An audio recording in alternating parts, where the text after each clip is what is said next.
In our education, we learn that the First World War began with a pair of gunshots in Sivo. The narrative suggests it was an unfortunate convergence of alliances, with an archduke's murder triggering an unforeseen sequence of events. However, this interpretation of history is simplified, intended for younger audiences. It omits the harsh economic realities underlying imperial ambitions. To truly grasp why countless soldiers perished in the trenches and why the Middle East's geopolitical layout appears as it does currently, one must examine beyond the assassination itself. It requires viewing a global map from 1900 and identifying the singular element that instilled greater dread in the British Empire than any military force. It wasn't weaponry. Instead, it was a railway route. This account delves into the Berlin-Baghdad Railway's history. It chronicles a steel pathway designed to link Central Europe with the Middle East's oil reserves, thereby circumventing Britain's stranglehold over international commerce. It further explains how the Ottoman Empire sought to break free from the financial domination of London and Paris, only to blunder into a snare that would utterly dismantle it. To comprehend this catastrophic event, one must first grasp the global landscape at the outset of the 20th century. The British Empire reigned supreme across the world. Its might relied on two crucial foundations. The primary was the Royal Navy, which dictated access to all significant maritime shipping routes. The secondary was Egypt's Suez Canal. The Suez Canal served as the empire's vital artery. It offered the sole swift passage to India, which represented the pinnacle asset of the British Dominion. As long as Britain maintained authority over Suez, they dictated which nations could engage in Eastern trade. Should you have been a German or Russian trader intending to ship commodities to India or China, transit required navigating British control points. Adherence to British regulations was mandatory.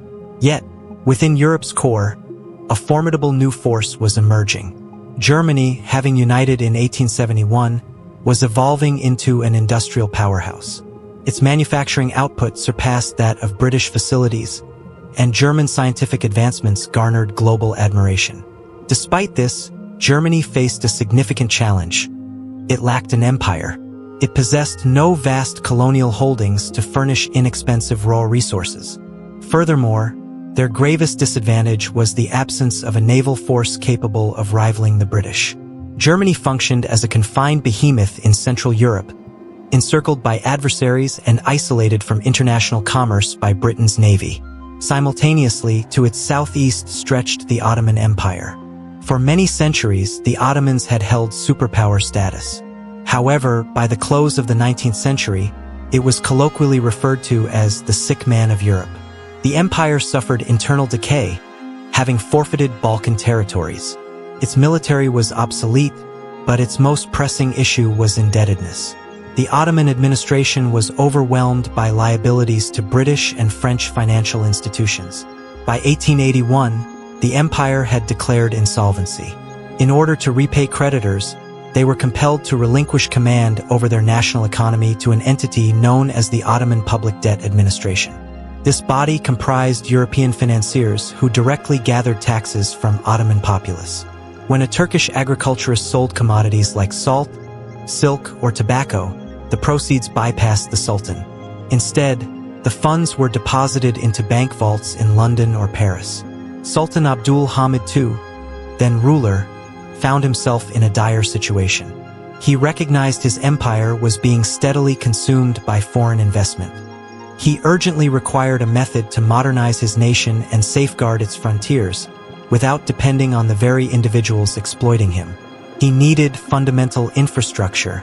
Specifically, he required a rail system capable of transporting military forces from Constantinople to distant desert outposts in a matter of days, not months.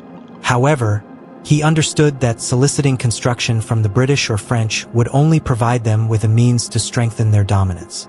It was at this juncture that the ambitions of Germany and the Ottoman Empire converged in an ideal confluence. German Kaiser Wilhelm II perceived an opening that promised to permanently alter global power dynamics. If Germany succeeded in constructing a railway from Berlin to Constantinople, and subsequently prolonged it to Baghdad, reaching the Persian Gulf, they could completely circumvent the British Empire. Consider the strategic implications of this design. A freight train laden with German steel or chemical products could depart Berlin, traverse Vienna, pass through the Balkans, enter Turkey, and continue onward to the Indian Ocean, completely avoiding any British maritime presence. This would establish a vast terrestrial trade corridor immune to the Royal Navy's influence. It would merge Germany's industrial might with the Middle East's abundant natural resources. To the Sultan, it represented salvation. To Germany, it offered a route to global supremacy. For Britain, it epitomized a dreadful prospect. Building commenced with German capital and expertise. Deutsche Bank, a colossal German financial entity, spearheaded the initiative. The engineering feats were astonishing for the era, requiring tunnels to be blasted through formidable mountains and tracks laid across arid, scorching deserts. As the railway lines advanced eastward, a sense of alarm spread throughout London. British strategists, reviewing the maps, perceived a grave threat aimed directly at the core of their dominion. A completed railway would enable German forces to menace the Suez Canal, and German traders could inundate Indian markets with inexpensive commodities. However, an even greater peril existed beyond mere commerce: petroleum. During this period, oil was just starting to supplant coal as the preferred naval fuel. The British had recognized that oil offered a hotter and cleaner combustion than coal, facilitating quicker ship speeds and extended periods at sea. Admiral Fisher, the Royal Navy's commander, notably declared that the fleet's very existence depended on its conversion to oil. Nevertheless, Britain lacked indigenous oil reserves, depending instead on imports from Persia and the United States. Geologists were starting to ascertain that Mesopotamia, the region the Baghdad Railway was slated to traverse, now known as Iraq, rested upon vast oil deposits. The Germans had successfully acquired subsurface rights for 20 kilometers on either side of the proposed rail line. Consequently, a completed railway would grant Germany command over the energy source crucial for future military endeavors. They would dominate the oil supply vital for the British Navy's operational capacity. The British government concluded that this rail line must be prevented from reaching the coast and deployed every available means to thwart its completion.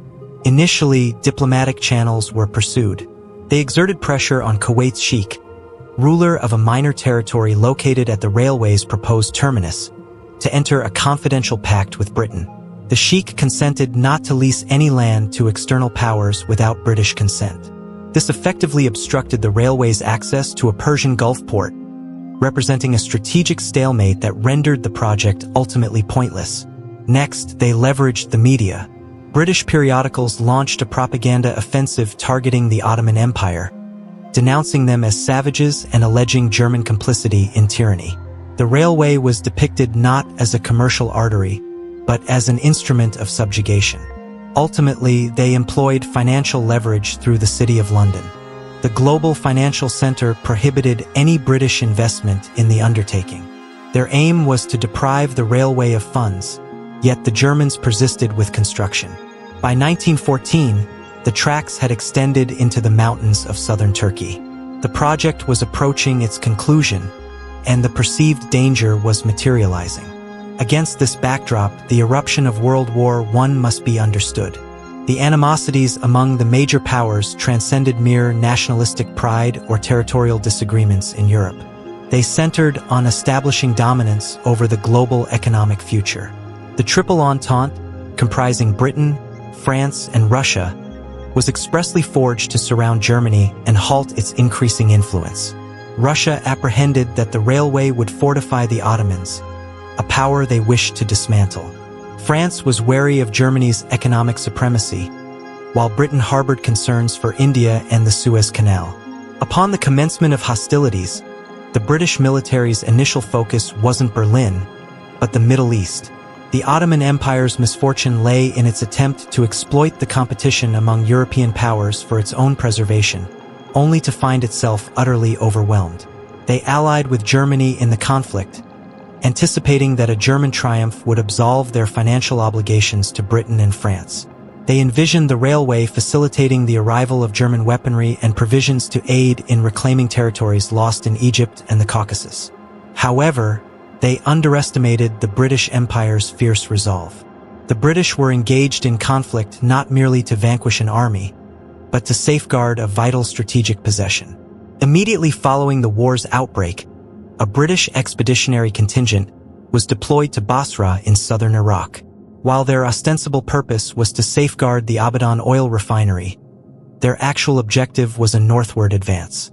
They proceeded along the route of the incomplete railway, aiming to secure the oil fields of Mosul and Kirk ahead of any German presence. The conflict in the Middle East proved exceptionally harsh. Unlike European soldiers who perished in muddy trenches, troops in Mesopotamia succumbed to heatstroke and illness. The British endured mortifying losses, such as the Siege of Kut, where a whole British army was compelled to capitulate to the Ottomans. However, the British possessed endless resources, whereas the Ottomans were critically depleted. The very railway intended to rescue them remained unfinished, with crucial gaps in the tracks through mountainous terrain.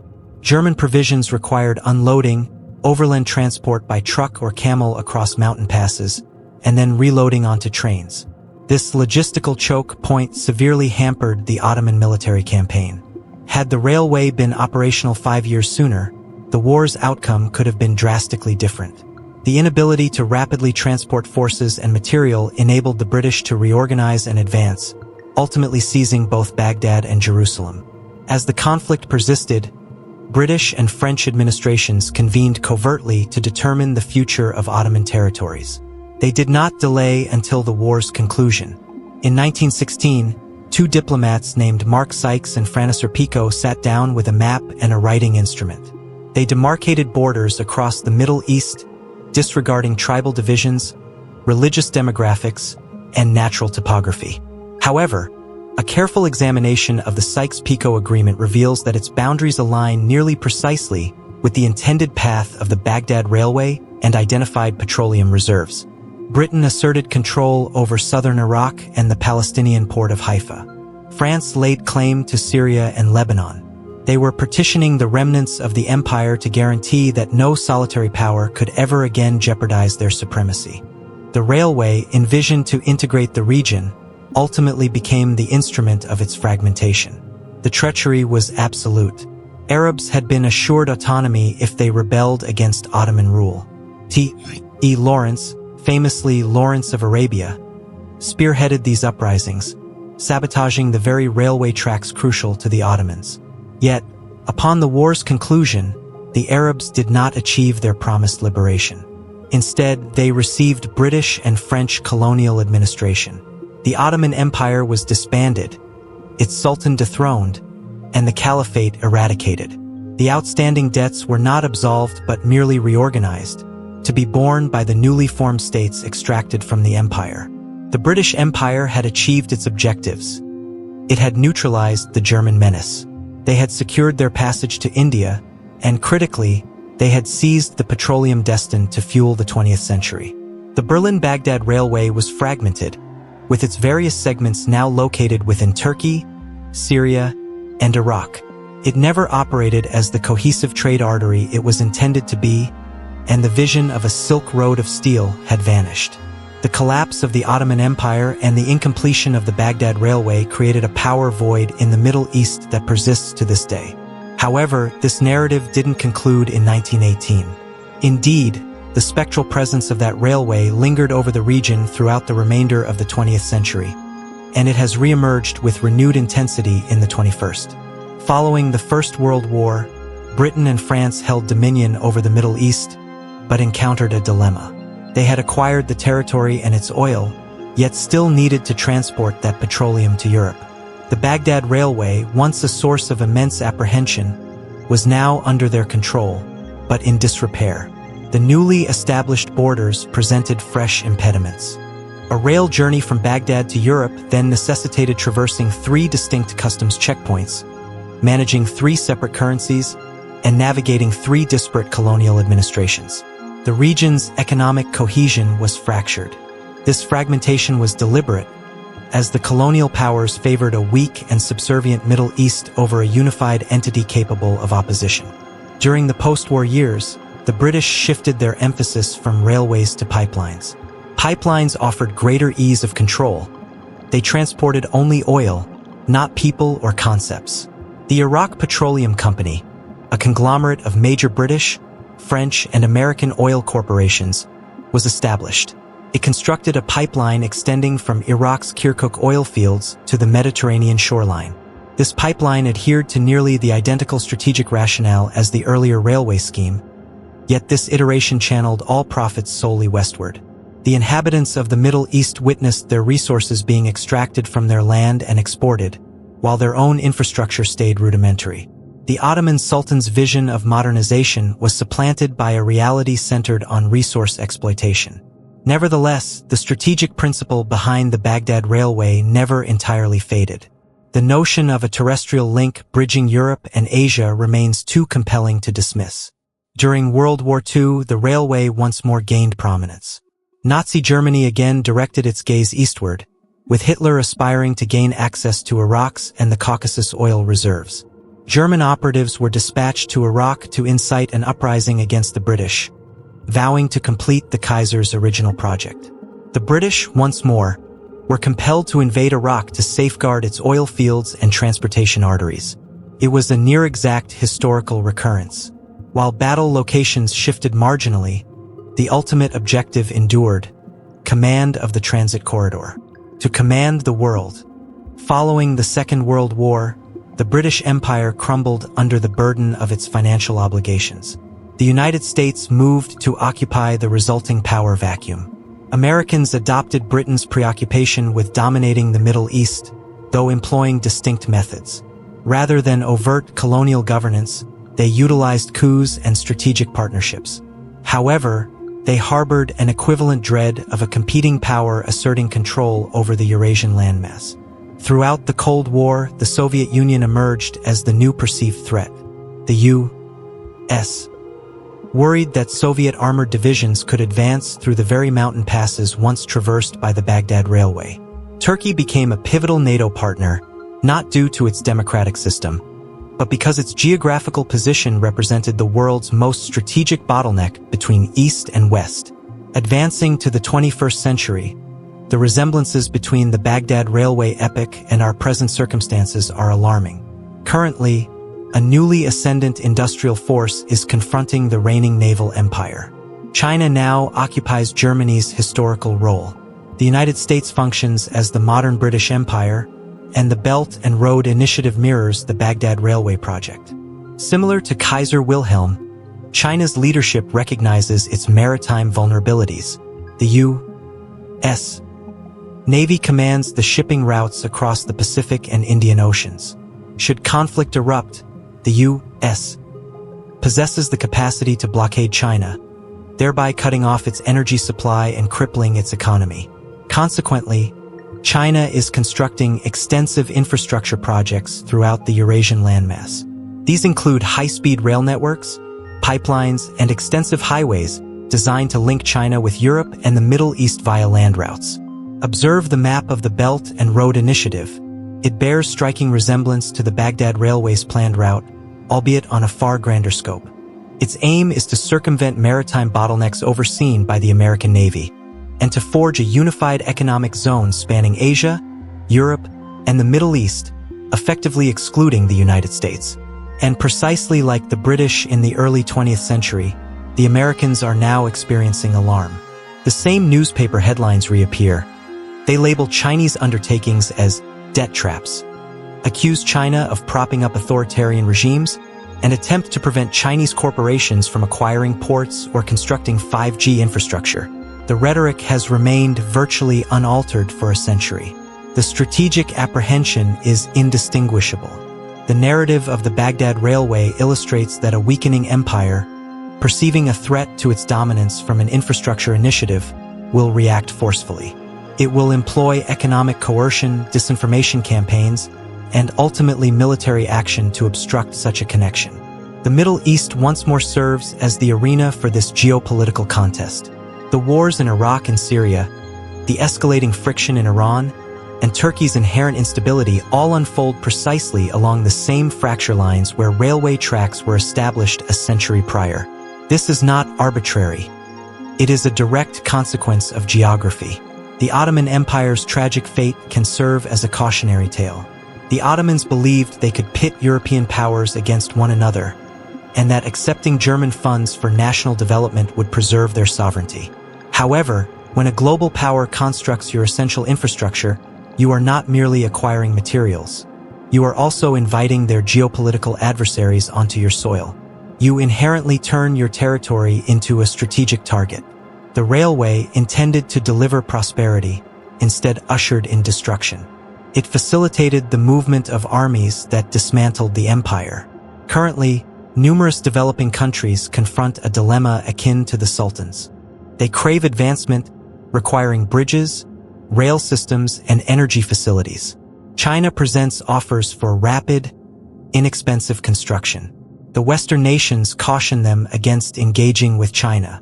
These countries find themselves embroiled in a conflict far exceeding their own scope.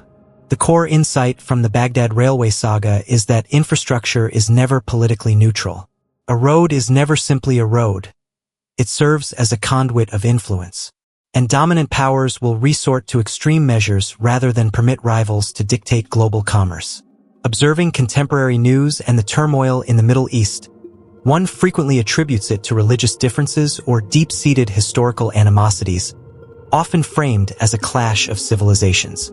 However, delving beneath the surface of history reveals the corroded steel tracks of an incomplete German railway.